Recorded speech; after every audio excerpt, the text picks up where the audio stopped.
So I started in September after I just graduated from doing my LPC and my masters. So I was looking for something in domestic abuse or just in family law really that I could get some experience in, and this seemed like the perfect opportunity for me. I couldn't see anything else like this online.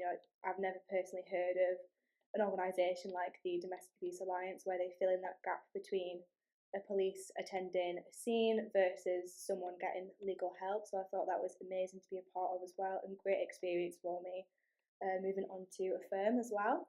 The training period for me, it was 2 months, and it was great. You're given a lot of responsibility at the start, which you maybe on the surface of it you might think is overwhelming, but you're given a lot of support not only by your supervisor here but also by your colleagues. And even 7 months in, we're still relying on each other.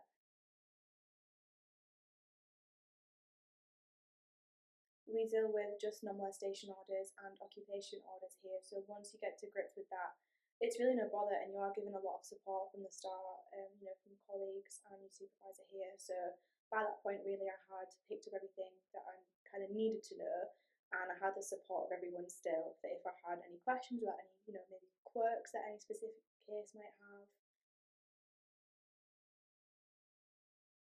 So I loved the social side of things. So, for example, the annual Christmas party, that was amazing, planned by Emily, who's our marketing girl.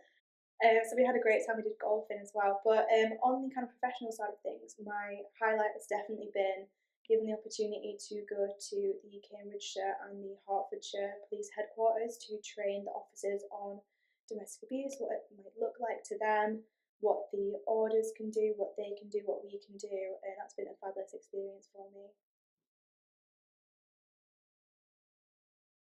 So with our partnered firms of solicitors, we reached out to them for some advice on what to do.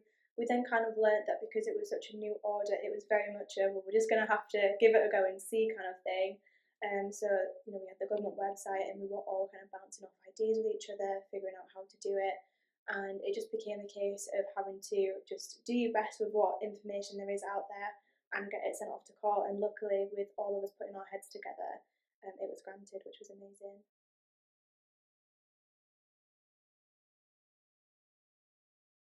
We've got things like Bright HR where you can get, I think it's 4 counselling sessions, just if that's something that you are struggling with to deal with. It's very, sensitive topics that we deal with every day.